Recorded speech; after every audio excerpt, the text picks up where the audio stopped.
sekalian, saya langsung saja, saya tidak mulai dari definisi atau apapun. Saya mulai mengajak Bapak Ibu sekalian, ketika kita bercerita tentang kontrak, maka di dalam kontrak itu ada 3 constraint setidaknya. Yang pertama, constraint mutu, yang kedua, constraint biaya, yang ketiga, constraint waktu. Nah, kalau constraint mutu dan constraint biaya itu eh, kita sudah banyak diskusikan. Nah, yang sekarang paling banyak karena kita bercerita kontrak kritis, maka kita paling banyak akan bercerita tentang constraint waktu.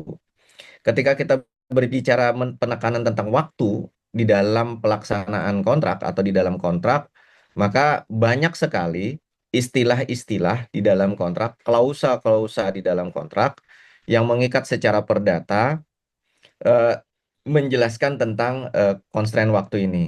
Setidaknya yang bisa saya yang bisa saya identifikasi, itulah. Yang pertama adalah istilah masa pelaksanaan kontrak.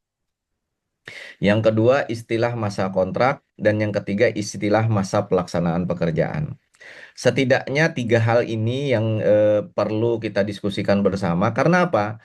Di dalam SSUK kita, ini juga bagian dari kritisi saya terhadap regulasi kita ya.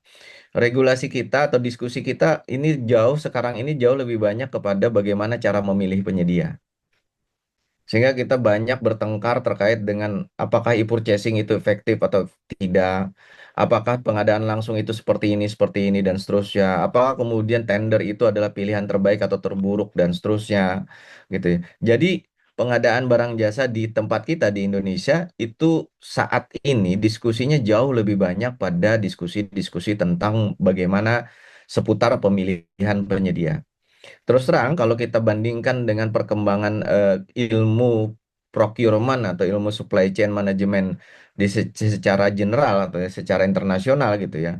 Di internasional itu sudah tidak lagi bercerita tentang apakah efektif pakai tender, apakah efektif pakai pengadaan langsung, direct purchasing dan seterusnya. Tapi di luar sana mereka sudah berupaya untuk membangun sebuah kodifikasi hukum terkait dengan standar kontrak, gitu. Jadi di dunia-dunia maju itu mereka berbicara pengadaan barang jasa bercerita tentang bagaimana menyempurnakan kontrak kita. Sementara di kita, itu kebanyakan diskusinya adalah bercerita bagaimana cara memilih penyedia. Sekarang saja, kita lagi sibuk tentang e-purchasing. Sementara, kita tidak sibuk bercerita tentang bagaimana sih sebenarnya rancangan kontrak e-purchasing yang bisa melindungi teman-teman pelaksana, melindungi mutu dari pekerjaan, melindungi melindungi constraint biaya di dalam pelaksanaan pembayaran. Itu tidak kita ceritakan bersama. Kita tidak bahas bersama. Jadi ini terus terang keprihatinan saya. Artinya kita masih pada era-era era-era eh, awal perkembangan pengadaan barang jasa. Padahal pengadaan barang jasa kalau kita bisa bisa hitung saja dari sejak tahun 2000 sampai sekarang itu sudah mencapai umur 25 tahun. Nah, dalam 25 tahun ini kita masih bergelut di bagaimana kita proses memilih penyedia. Ada yang mengatakan tender lah yang paling baik, ada yang mengatakan purchase paling baik gitu ya. Tapi kita lupa memperbaiki konsepsi terkait tentang kontrak kita, syarat-syarat khusus kontrak kita. Sampai sekarang kita tidak punya misalkan standar kontrak untuk pengadaan apa barang-barang yang spesifik yang sering kita beli. Misalkan syarat-syarat umum kontrak, syarat-syarat khusus kontrak untuk pengadaan kulkas atau AC misalkan. Kita tidak punya gitu standarnya. Atau kita punya standar sekalinya kita punya terkait dengan kontrak kita hanya punya model dokumen kontrak. Jadi kita hanya punya model, tapi kita membangun gedung sudah puluhan bangunan gedung, tetapi permasalahan bangunan gedung itu tidak terkodifikasi di dalam penyempurnaan klausul kontrak kita. Nah, ini juga bagian yang menjadi concern saya, konsentrasi saya saat ini. Jadi saya mulai membuka ruang diskusi, mari kita definisikan 3 hal ini paling tidak. Sebenarnya banyak lagi Bapak Ibu sekalian eh, apa pembicaraan terkait dengan waktu di dalam kontrak ini yang saya sebut dengan masa gitu ya. Ada masa pelaksanaan kontrak, masa pelaksanaan pekerjaan, masa pemeliharaan, masa perbaikan gitu ya. Ini juga bagian. Nah, setidaknya yang saya mau diskusikan tiga ini dulu karena waktu juga. Nah, ketika kita bercerita di dalam di dalam masa masa pelaksanaan kontrak misalkan. Perpres 16 tahun 2018 itu menyebutkan dengan tegas, Perpres 12 tahun 2021 juga Perpres 46 tidak berubah di pasal 52 ini, yaitu masa pelaksanaan kontrak itu terdiri atas. Maka kalau kita lihat di konsepsi pasal 52, saya kaitkan dengan pertanyaan awal tadi bahwa masa pelaksanaan kontrak itu apa gitu ya. Maka sebenarnya kalau kita lihat dari pasal 52 jelas yang disebut dengan masa pelaksanaan kontrak itu adalah terdiri atas. Jadi mencakup penetapan SPPBJ, penandatanganan kontrak, pemberian uang muka, pembayaran prestasi pekerjaan, perubahan kontrak, penyesuaian harga, penghentian kontrak dan berakhirnya kontrak, pemutusan kontrak, serah terima hasil pekerjaan sampai dengan penanganan keadaan kahar. Nah, ini juga nanti akan berkaitan dengan diskusi kita eh, yang sering saya sampaikan juga di daerah bahwa sejak Perpres 12 tahun 2021 ketika munculnya pasal 11 ayat 3 dan 4 yang secara tegas menggunakan bahasa legal drafting dalam hal yaitu dalam hal tidak ditetapkan PPK untuk pengadaan barang jasa yang menggunakan dana APBD. Penggunaan kata dalam hal ini dalam konsepsi legal drafting artinya apa? Dalam hal ini bukan tidak sama dengan apabila. Dalam hal ini artinya kondisi existing. Akhirnya existingnya di daerah itu tidak ditetapkan PPK. Jadi dia bukan pilihan. Banyak orang yang menganggap itu pilihan. Kecuali kalimatnya apabila. Apabila di daerah itu dalam pengadaan barang jasa menggunakan APBD tidak ditetapkan PPK, maka ada dua kemungkinan. Ada kemungkinan ada PPK-nya, kemungkinan tidak ada PPK-nya. Tetapi ketika menggunakan kalimat kata dalam hal, menurut bahasa legal drafting hukum, itu adalah kondisi existing, artinya di daerah itu ketika tidak ada PPK selain PAKPA, maka PPTK lah yang dapat melaksanakan tugas-tugas sebagian tugas-tugas PPK itu. Apa kaitannya dengan masa pelaksanaan kontrak ini? Kaitannya adalah ketika seseorang yang menandatangani kontrak, maka dia juga haruslah orang yang menguasai dari A sampai Z. Ketika dia bertanda tangan kontrak, maka dia harus memiliki kecakapan, kewenangan untuk melakukan memberikan uang muka. Yang kedua, dia juga harus mencakup memiliki kewenangan untuk melakukan pembayaran prestasi pekerja. Yang paling krusial kita diskusikan di daerah ketika dibentuk PPK bukan PAKPA adalah pertanyaan ketika PPK itu tanda tangan kontrak, apakah dia terlibat dalam pembayaran? Karena di dalam kontrak yang kita tanda tangani, pasti setiap yang tanda tangan kontrak pasti menyatakan bahwa dia akan membayar prestasi pekerjaan.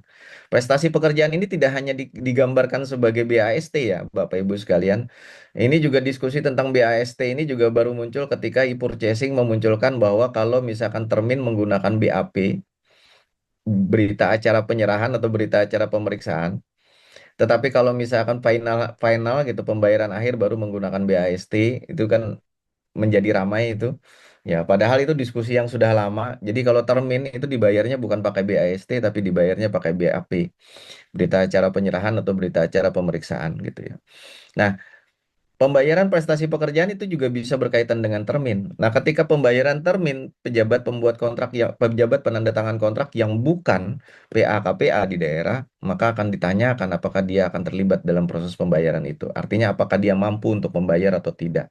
Ketika membayar ternyata bukan dia, sementara yang tanda tangan kontrak dia, maka pada saat berjanji, pada saat tanda tangan kontrak sebenarnya dia mengatakan bahwa janji saya untuk membayar itu bukan bukan janji yang nyata sebenarnya. Nah, ini juga bagian Bapak Ibu sekalian. Jadi tanggung jawab tanda tangan kontrak itu di dalam konsepsi masa pelaksanaan kontrak ada sekitar 10 ini. 10 ya kira-kira ya. Saya karena tidak pakai angka nih ya. Nah, jadi pastikan bahwa yang bertanda tangan kontrak di dokumen A, B, C, D sampai J ini adalah tanda tangan orang yang bertanda tangan kontrak. Ini harus disiplin kita. Karena saat ini kebetulan saat ini ada teman saya, salah satu peserta kelas saya yang luar biasa bagus gitu ya, tapi qadarullah beliau diberikan ujian, beliau bertanda tangan di surat perubahan kontrak gitu, padahal beliau bukan orang yang bertanda tangan kontrak. Nah, saat ini beliau sedang mempertanggungjawabkan konsekuensi itu. Nah, beliau sekarang sudah menjadi tersangka gitu ya. Nah, ini juga bagian dari pembelajaran buat kita semua. Jadi, saya ingin menyampaikan sekali lagi, ketika kita bercerita tentang masa pelaksanaan kontrak, pastikan kita tahu bahwa lingkup tugas pelaksanaan kontrak itu apa. Bapak Ibu sekalian bisa lihat, dari A sampai J itu tidak disebutkan pengendalian kontrak. Ya, pengendalian kontrak hanya disebutkan di kewenangan PPK pasal 11 ayat 1 dari A sampai P. Ini menandakan apa, Bapak Ibu sekalian? Kewenangan penandatanganan kontrak yang mengikat kepada masa pelaksanaan kontrak itu ternyata terpisah dari kewenangan mengendalikan kontrak. Artinya, yang menandatangani kontrak tidak selalu orang yang mengendalikan kontrak. Artinya lagi, ketakutan-ketakutan PA KPA di daerah ketika bertanda tangan kontrak pasti dia yang mengendalikan kontrak, ini juga harus kita diskusikan lebih dalam. Bahwa Anda bertanda tangan kontrak, oke, tetapi untuk mengendalikan kontrak Anda boleh bentuk tim teknis atau personil yang bisa mewakili saudara untuk mengendalikan kontrak berdasarkan kompetensi teknisnya. Bukan kompetensi teknis pengadaan barang jasa saja. Terus terang, sertifikat pengadaan barang jasa itu tidak hebat-hebat betul. Mau yang tipe A, tipe B, tipe C itu nggak hebat-hebat betul. Karena apa? Itu sertifikat generalis. Kompetensi kemampuan manajerial pengadaan barang jasa saja. Tetapi ketika berhadapan dengan kompetensi teknis pekerjaan konstruksi misalkan, maka yang mengendalikan kontrak itu mestinya adalah orang-orang yang memiliki kompetensi teknis terkait kekonstruksian.